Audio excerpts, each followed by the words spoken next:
We're live. We're live. That's all right. Good afternoon, everybody, and welcome to our Planning and Heritage Committee meeting, Tuesday, February 13th, almost Valentine's Day. So I'd like to call the meeting to order. Any declarations of conflicts? Seeing none, can I get an approval of the agenda? Moved by Councillor McCabe, seconded by Councillor Beck. And also now an adoption of the minutes from our previous meeting. Moved by Councillor McCabe, seconded by His Worship. Any business arising from those minutes? Okay, we can move right into our reports and discussions, and our first one will be an update on the official plan. And I'll turn that over to Donna. Thank you, Madam Chair. So the purpose of the report today is to update the committee and subsequently council on the assignments, engagements, the consultants, those are O2 and Upland, will undertake to finalize the city's official plan and to request approval to proceed with the proposed phases for completion as is outlined in your package. So a bit of background. The City of Charlottetown commenced the comprehensive review of the official plan through the commissioning of O2 and Upland back in 2022. Through this comprehensive review, the consultants undertook two main phases of research. They did analysis and engagement, and they produced the new growth management strategy and a background report. And then they completed some stakeholder consultations. And through those consultations, they identified 7 priority areas. And these are housing and community character, transportation, growth, climate change and the environment, public space, the local economy, and governance. A draft official plan document was prepared by the consultants after assessing the engagement sessions and what they heard, and this was submitted to the Planning and Heritage Department. However, no feedback was sent to the consultants formally, as there was resource shortages in the department at the time. However, the department has restarted the process to complete the official plan, and we have received from the consultants a rescoping plan to complete the document, and that's included, as I had said before, in your package. And overall, they would engage in some final engagements with the development community as well as residents within the city, and they will come up with a final plan and then ask for approvals, do presentations to the committee and council, and then a sign-off. So the proposal to do this in terms of costs is around $84,000 plus GST, and the proposed timeline for completion is the fall of 2024.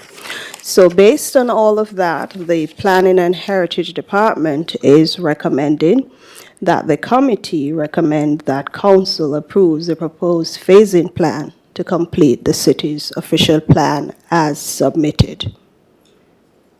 And if you have any questions, I'll answer as best as I can. Thank you for that, Donna. I'll just open it up to the floor for questions. I'll move her recommendation. Okay. So we have a mover on the floor to move the staff's recommendation for the Planning and Heritage recommends that the council approves the proposed phasing plan to complete the city's official plan by the fall of 2024. Moved by His Worship, seconded by Councillor Beck. So the question. Resolution's on the floor? Resolution's on the Okay. floor. So, Madam Chair, just through yourself to the manager, is that okay? Yes. Donna, thank you for the backgrounder. And the priorities that you outlined were very similar to the priorities that we received back, I think, last fall of 2023, or maybe the fall of 2022. And then we did have our public consultation, public meetings, public engagement meetings last spring. So it looks like the priority areas really didn't change from what they heard in those, I think there were at least 4, Madam, public engagement meetings. So we're still going with the housing and community character, transportation growth, and so forth. Is that correct? Through you, Madam Chair, to your worship. Yes, that's correct. So the what we heard report is what these focus areas came from, and that is not yet published on our website, or they submitted that, and we are now currently reviewing it for submission and also for sharing with the committee and subsequently council. So it's basically what they heard during that time when they did those consultations. So, Madam Chair, just to follow up on that. So, Donna, again, through the chair to Donna, if that's okay. If we go to the growth management strategy that was conducted by CBCL and Upland Consultants, September 2022, there is a component, Chapter 2, dedicated to planning, development, and heritage. I brought this up also under water and wastewater at noon hour because there is Chapter 8 that's dedicated to that utility. So are we going to use some of the components, not just the statistics, but some of the recommendations from that growth management strategy? And can you give us a couple of highlights that might be recommended to Upland and O2? Through you, Madam Chair, to your worship, yes. So a part of the initial research that was done by the consultants, O2 and Upland, was the growth management strategy. And they have outlined some areas, as you spoke to, Chapter 2 in that report, that will be critical in terms of how we go forward, in terms of looking at densification along the nodes and how we prioritize affordable housing and all of that, using up all the existing infrastructure that's available before thinking of using or implementing new infrastructure to support the growth that's happening in the city. So yes, they are looking at aspects of that report. Thank you, Madam Chair. You're welcome, Your Worship. Anybody else have? Yeah. Go ahead, I had a Councillor. question. Thank you for that, Donna. I was just looking at the scope of work part there, and some of these dates would be out of line because you did mention that we didn't really address what we heard because we didn't have dedicated staff in order to allocate the time towards it, right? So these dates really aren't, they were saying about complete the What We Heard report in January 2024 for Phase 2 to inform, so the dates are kind of misaligned, but these will just have all been deferred because of the fact we didn't have professional staff to go to it. Am I correct? Through you, Madam Chair, to Councillor Beck. So some of these elements that are outlined in the rescoping document speaks to the current scope as well as new scope. So beside the ones that have current scope, those will be done under the initial scoping exercise that was done at the beginning of the official plan review and update process. So what we heard report that we now have and is reviewing is actually on timeline in terms of January 2024. So that will be reviewed and that will be updated and shared. So Gotcha. that's part of the, Yeah, I didn't really know what you meant by that current scope and new scope, so thanks for that. Just one other thing, Donna, under the 7 priorities, when we're talking, can you clarify exactly what's meant by the community character? I understand the housing part, but what do they mean by, can you elaborate a little bit on that for me, just so I understand that a little bit better? Through you, Madam Chair, to Councillor Beck. So housing and community character, they're grouped together because of the whole conversation about densification and how the character of communities will change as we densify to provide more housing for the growing population within the city. And so that's what community character is speaking to. Okay. So there were some concerns from citizens during the consultation sessions around how the character of the city would change. Right. Yeah. Right. And I think to that point, Donna, because I've been fielding a lot of, several calls about certainly around the Housing Accelerator Fund and what that all means and questions, and people are I think people might be a little more tuned in now than maybe they were before. We did have 4 public consultation sessions, which were well attended and which were well engaged. I think in the next round, I think we might see some new level of engagement that may come with it, because I think there might be some new questions. Now that we're getting closer, we're moving into phase 2, I think there might be some new, which is good. I mean, I hope people come out and have their say, and I hope people get their thoughts out there and express their voice as well, too, either online or in person, however that may be. Okay. Anyway, thanks. Great, thank you, Councillor Beck. Anybody else? Okay, so the resolution was put on the floor when you were out? Yeah. Yep, that's okay. Yes, Could Your I just Worship. ask, just on the community character?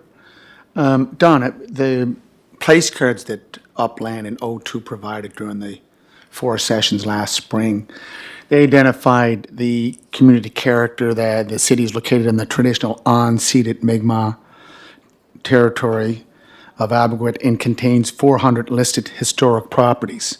So I would take that to be the 500 lots and other historic properties in and around the city, which will have, as I've said, and I think the MP for the area has stated, some issues when it comes to Housing Accelerator Fund, because we have a resource that we have to protect, but at the same time, we can build around that or build to enhance it. And I think that has to be part of O2 and Upland's mindset when they're going out to the public, that we do have a heritage district to protect, no different than the old city, of Quebec, Hauteville-les-Basville. That's, there's a heritage significance that has to be protected. But if I could just follow up with all the other characteristics or the priorities that they outlined, I did submit background information to a standing committee on housing and social development back in the fall. And I'm going to forward that information to you, because there is the Capital Regional Housing Study, which I think you have anyways. That can be part of what we want to do as a municipality going forth. And then we have Shape Stratford information that's coming out of those sessions that we can also use as part of this dialogue. And I know when we went through this process in late 1999, 1998, there was, because we had 7 communities that came together, so Stelling Kelly was hired to put together a new official plan and zoning development bylaws. I remember going to those meetings, and a lot of people showed up because they wanted to make sure their neighborhood was protected. But just as Councillor Beck said, half now gives us some parameters that we have to try to work within. And hopefully, Madam Chair, we can make this work as we go forward, because as I've said before, and I'm going to say again, we have projects in the queue that are going to require variances, going to require amendments from the planning board and then send off to council. So the sooner that we get this OP out to the public feedback, and then vote on it, and then it'll trigger or manifest itself in triggering changes to our zoning development bylaw. I hope we can do that within this year so we can move forward in 2025, 2026. Thank you. Donna, once this, if this will go to council for for final approval, and then that will prompt the, the final scope of work. Are you anticipating just going through the planning kind of practices that we have, or will we be going back out to engagement sessions like we did last year, like several engagement sessions, or are we just doing a public meeting once this comes back to planning board? So, Madam Chair, we will be going back out for public consultations.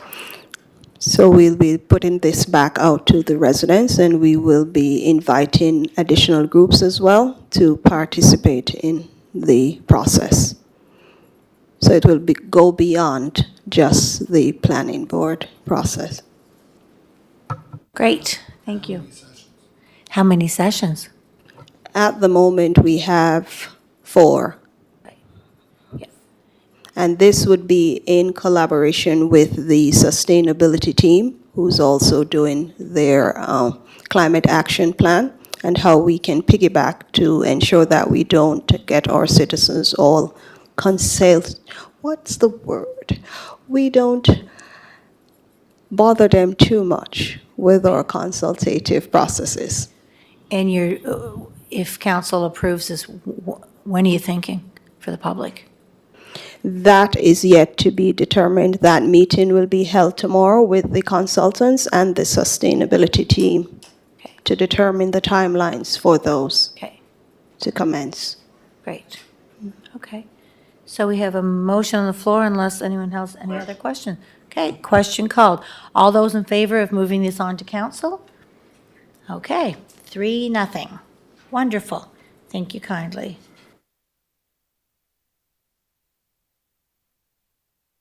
Next item on the agenda is His Worship's favorite, Enforcement and Summary Proceedings Bylaw. Year 5. Good news coming, I think. Year 5. I know that Donna must have some good news because we've been 5 years talking about this. Over to you, Donna. Thank you, Madam Chair. So we recently completed our review of the draft that was prepared by our legal representative, And what has happened is that since we gave the last update, we have sent the draft to the different department heads throughout the city, and they've provided their feedback, and those were shared with the legal representatives. And since our bylaw enforcement officer joined at the Planning and Heritage Department, she has also reviewed the draft bylaw and has provided some comments that has been also incorporated. And so the next step is for the legal representatives to make a presentation to all the department heads so that they know what has changed and how it will affect their operations going forward. And so they will be able to provide feedback at that time. And then after, the final draft will be prepared and presented to the committee and subsequently council.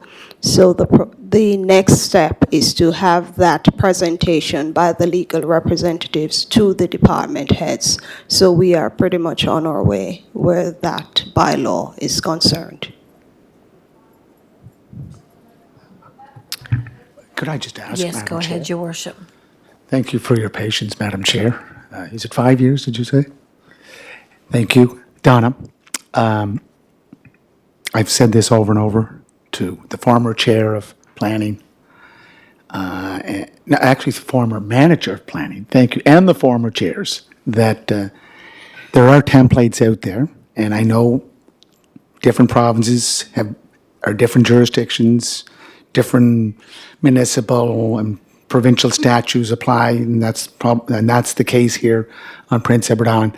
So timeline, Donna, are we looking at not another 5, maybe 6 months, 9 months? Just trying to get a sense, because now we have 2 bylaw enforcement officers, correct, and they're working out of the department, or they will be. That's what we're looking at. And if that's the case, I think we can roll this it should be a seamless operation. Through you, Madam Chair, to your worship. So the meeting with the department heads should have happened this week, but the storm days threw that all off. So we are about to reassess and see when would be good for all of them to attend this meeting for the legal representatives to present to them. In terms of what happens next, it all comes down to how quickly the legal representatives can incorporate all the feedback from the department heads into the draft and to prepare the final draft of the bylaw for presentation to committee and then council. Madam Chair, just a quick follow-up. So would this bylaw be, it wouldn't be indictable, I know that. So it's a summary conviction, correct?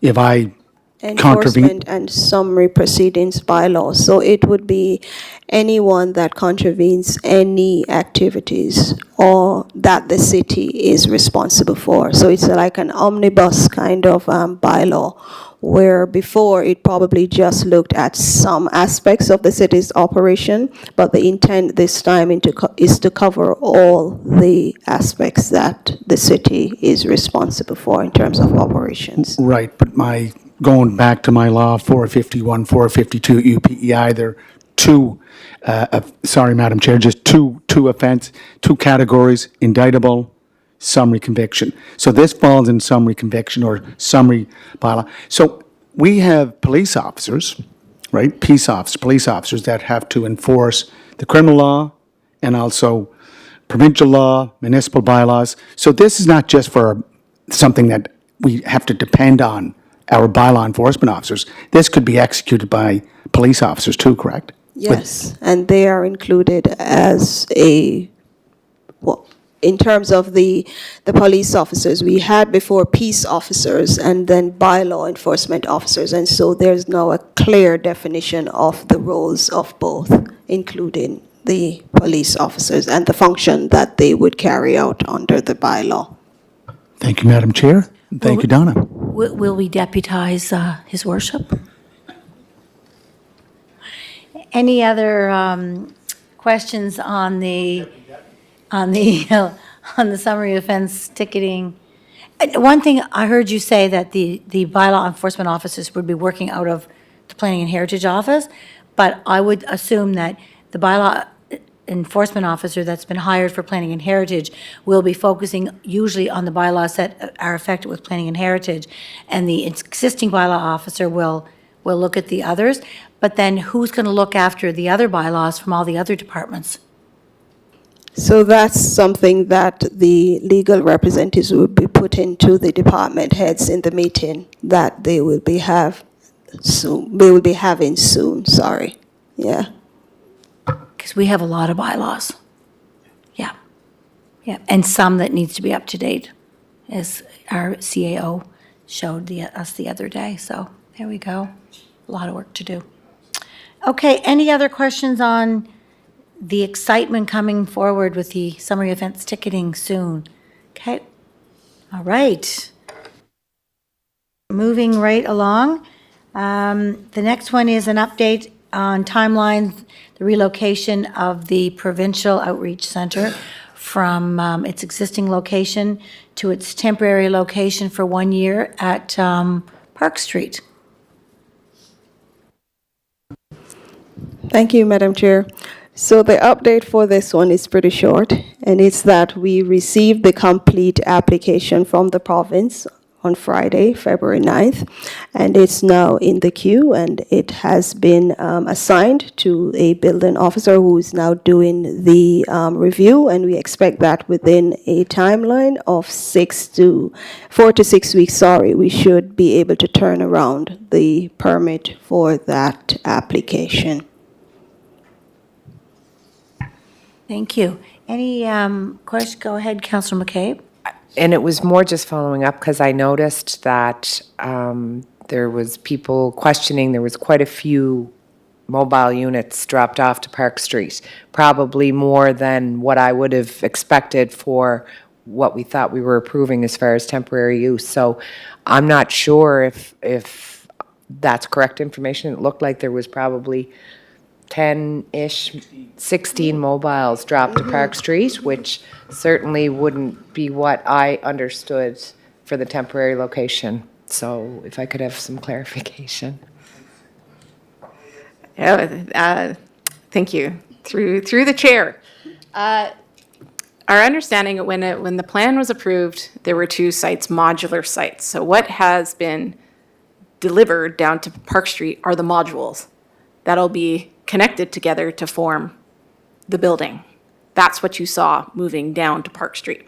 So they look like separate trailers, but they're modular and they click together and they build together to build what this building is. That's what we've been told.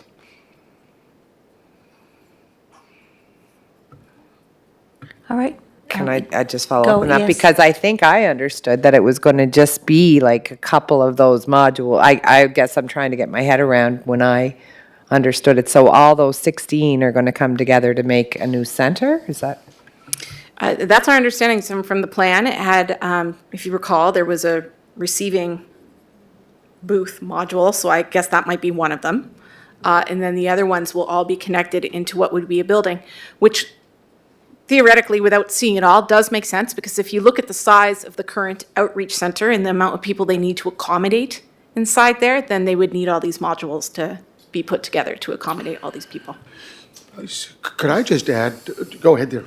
No, I just, so I had the same question as Councillor McCabe. So how many in our current, where the shelters are, how many modular units are there? Under the, it's eight that are linked together? Two. Is that correct, or is it 4, 2, and 2? There's only 50 beds. That's for the temporary. You're talking about the temporary Yeah. emergency shelter. Yeah, I think it's 2. Yeah, it's 2, so it's 4.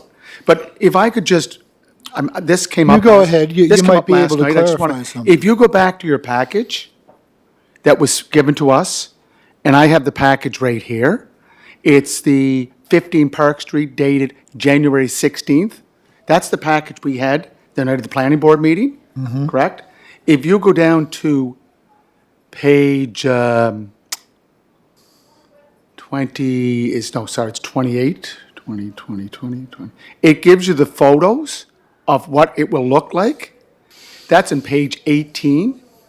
And it shows the layout in photos, right? Then if you go to page 17, it gives you the layout of the facility. And as Jason Doyle said, it was going to be 149 feet length, and width is 149 by 60. So about 150 by 60. So just try to visualize that you have to bring in X number of trailers. Those trailers link together. That's how they're set up. Yeah. And they build and I'll explain right here, it has two, but I couldn't bring it up on the screen there, Jason. But in the middle, it has an existing floor plan, which it calls the bullpen, which is the open area. There are boardrooms, there are offices, Yeah. there are washrooms. So it's all there. I remember seeing that, but I don't remember it being, what I recall seeing, I remember seeing all those images that we had. Page 17. It didn't strike me as being remarkably different from, I remembered them kind of being geographically separated and one not being largely different than the other. I think what's happening right now is the fact that we've got all these units down there. It maybe looks bigger than what it will actually end up looking like in the end is a possibility. I don't know, but I thought when I was looking at the original, when we were having the original discussions, I didn't see a marked difference between the outreach center. Not a whole lot of difference between the two. I knew they would be a little bit bigger because there's offices and all that sort Well, of I stuff think in there. it's about 7,000 square feet, isn't it? Well, 150 by 6, 7,300. Yeah, so it's 7,300. What's that? 9,000, oh. Just remember, Madam Chair, also remember that the trailers that are used for I should say, pre-manufactured buildings that are being used, currently used for the temporary emergency shelter, they're only 40 feet long. And they're side by side connected by a kitchen. These are trailers that came from out west. These are actually, they're like Lego. They link together, and it comes together when it's all massed together, 150 by 60. That's what it is. I think it's important to remember, I think the numbers for outreach, I mean, over summer months were up around 300 users a day. Is Right. that what they were saying, who were using the site? So to accommodate that many people, like it has to be a certain size to accommodate that many humans on a daily basis. Also, I what- think what part, is I going think out part there of the is what has been moving permitted. there was to do things a little differently as well, too. Yes, So I don't think I think the idea is we're not replicating what was at Houston Street. We're looking to do things, that was part of what was messaged to us, is that this is a reset. This is an opportunity to triage, to look at the number of people that are actually accessing services, direct them into the proper channels, not to replicate what was at. So I think we have to be careful about that we do not come up with the same square footage plan in order to accommodate what we had, because those deficiencies or downfalls have been well documented, and I think we have to be careful that when they're looking at setting that new look, whatever that new look is like, has to be a little bit different than what it was before. So numbers and all that, I think we have to be careful about that. I think from a planning perspective, we're focused on the size of the building and how many humans can legally occupy that building versus the services that are provided. And these are just the modular units that they're using to accommodate. What's going down there is permitted, and they've been working with the department for all the official inspections and everything else to go forward. But that's what the traffic was. It was the modules arriving, and they'll be put together soon, and away it goes. Okay, thank you. Anybody Yeah, else? can I just add Yes, go something ahead, there? Your Worship. So, Madam Chair, again, go back to the plan from January 16th. All the offices, all the facilities are on one level. Currently at 231 Houston Street, it's two levels, thank you, three, there's a basement level. So everything now is on one level. So you're squeezing three levels into one, and the services are provided directly to whoever shows up at this facility. And it's not going to be anchored into the ground. I believe it's going to be sitting on concrete shoes, so it will not disturb the land or the property in that area.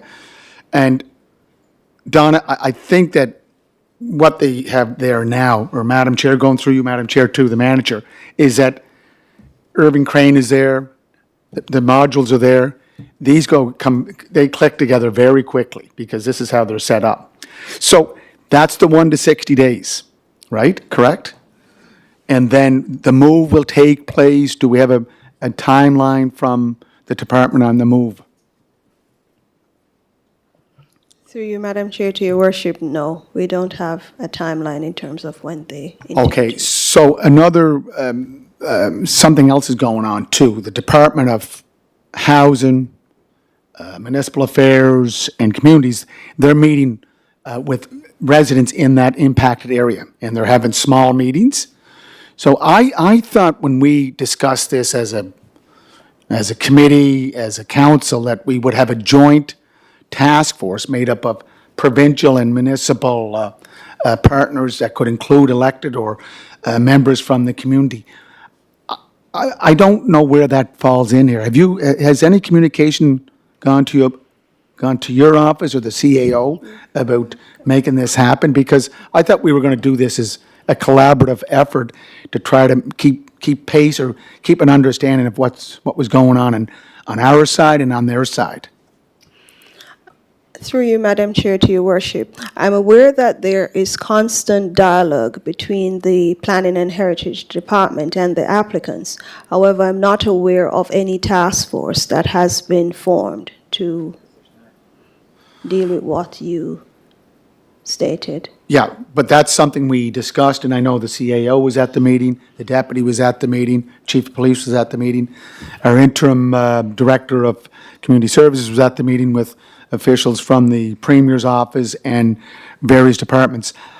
I don't know how we make that happen, but I think that some communique has to come from either the chair or the CAO to ask, where is this joint task force we discussed back in October, I believe it was? So I'd like to know where that is, because that's, again, part of the timelines, relocation of outreach center. I think we have to keep both parties or all parties informed on the development, what's going on. But this would have offset some of this concern that these units now have shown up, they're on the lot, and people are saying, no, wait, it was only supposed to be 2. No, you look at it, it's 150 by 60. That's not two trailers. That's 16 or 14 to 16 trailers. So there's a lack of communication going out, and that's confusing people. And that's again bringing up fears that they're going to do whatever they want. I want to mitigate that by keeping that dialogue open. And Madam Chair, we're both at the meeting. All of us were at the meeting. There was a commitment. I attended one of the community information sessions last week, and there was no mention at that time that the modulars were coming yesterday, or there was no discussion of that, and there was no confirmation of when this task force was going to come to be. There was a footnote. It was mentioned that there was talk that it was going to happen at some point, but there were no timelines for that, and there was no timeline on when these modulars were arriving. So we weren't informed at that meeting that they were coming that day.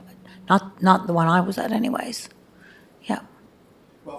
I know we have to get going, but Madam Chair, I'd like to put this back on the agenda for the next meeting. I think we should monitor this whole layout, this rollout very closely, because we were brought to the table, and I thought we were brought to the table. CAO was there as equal partners, 2 levels of government, collaborating. Let's make this happen, because we owe it. We're all responsible for this, and I think we should be all aware of who's planning what. Sure, and Your Worship, maybe since it came, originally the application came through the Planning and Heritage Department, maybe we could ask staff to get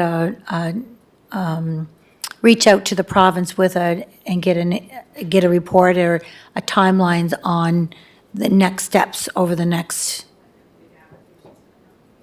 yeah, and yeah. Yeah, that would be- and just again, notice of motion just to put it back on the agenda for the next meeting. Yes, Thank you. back on the agenda for next meeting, yep, for sure. Thank you. Anybody else on the Provincial Outreach Center? Okay, great, thank you. So we can move on to our final agenda item, and that is the Policy and Heritage Task Matrix. Thank you, Madam Chair.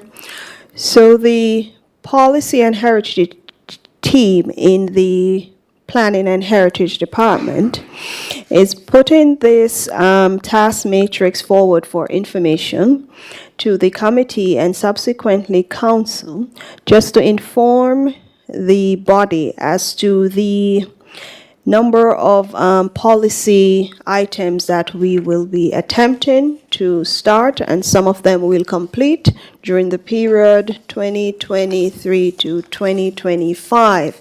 So on the heritage side, we have some planned and ongoing initiatives, and those are Heritage Engagement Program. This would encompass heritage educational activities, introduction of new heritage considerations. And then we want to introduce design and heritage guidelines. And this would include the staff review of existing heritage guidelines and staff recommendations based on review as to how we can update those guidelines to come into fore with the new official plan as well as the proposed new update of the zoning and development bylaw. Another thing that we would pursue is the possible UNESCO designation of a heritage resource here in the city of Charlottetown. It's pretty surprising that we don't have a UNESCO heritage designated site here, and that's something that we want to pursue during this period. Also, we plan to update the heritage preservation bylaw. There are some elements that needs to be streamlined. We also want to climate proof it and to incorporate designation of streetscapes. This we have started in terms of the creation of the heritage resource designation policy that is in draft and will be coming to the committee probably not next sitting, but the sitting after. And so we want to outline clearly the process that will be used when we consider heritage resources for designation, and also to look at streetscapes and how we can look to designate those going forward. On the planning policy side, of course, we will update the official plan and the zoning and development bylaw, climate proof the zoning and development bylaw as well.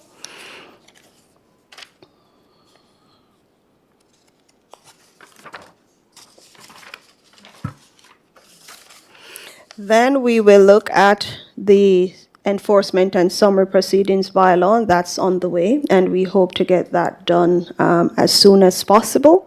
We will continue to operationalize the affordable housing program, and we've had some interest in that program recently, and we hope to get more interest as everything is streamlined and the different guidelines and regulations are updated throughout our different policies. We'll also look at removing parking minimums and regulating room in houses, and we've also commenced the research to update and create a new patio policy to incorporate all the different patios that are operationalized by all the different departments throughout the city, so to bring it into one. And then in collaboration with the Public Works Department, we will be looking at a new waste management policy. So those, along with all the others that we'll get along the way, are some of the policy items that the area within the department will be focused on. And so we are just asking or recommending that this be passed on to council for information purposes. Thank you for this, Donna. This is great. Anyone have any questions? Go ahead. Not a question, a comment. I have to say how much I appreciate this. It's simple, it's clear, anybody can look at this and see. It provides accountability as far as being able to follow up with projects that we're committed to pursuing. So for my little ADHD brain, I really want to say thank you very much for matrices are wonderful. I'd say that's the influence of, you know who over there on the left-hand side. Not you, No, not you. it's not me. Your Worship. No, I'm not into We all know who we're referring to here. Firing from the hip. You go in the CAO's office, there's matrix everywhere in yeah. there. We'll be making a movie about her, the Matrix. we need to look into Matrix Eleanor. Matrix Eleanor.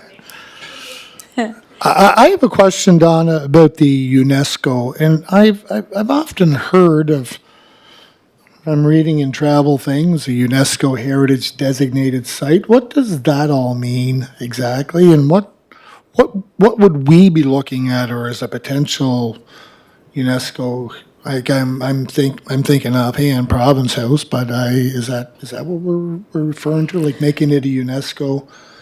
So, through you, Madam Chair, to Councillor Beck. So UNESCO designated sites are listed sites. So these are considered sites, heritage sites that are at the top of the list of heritage resources, and it's a must visit in any, if there are any in any country that you visit and you're a heritage buff, then you must visit this. They normally look at them under different themes. So they have the educational aspect. So if it provides a wealth of knowledge on the educational forefront, then that's listed under the educational theme. However, there are others also that are listed as resources. So you'll have, say, Province House that was used for probably passing some legislation that is considered something that would have caused PEI and subsequently Canada to be recognized for the legislation that was passed. So they will put that under that theme and list the site as that particular designation under the UNESCO designated list. So what's happening is that the city of Charlottetown is too rich in heritage not to have a UNESCO listed site. So that's something that we want to pursue. It's not known yet if this would be a building, a site, or probably a cultural aspect of something in Charlottetown that will be listed, but those are the elements within which we will assess to see what we should put forward for possible designation. Okay, it's great. Thanks.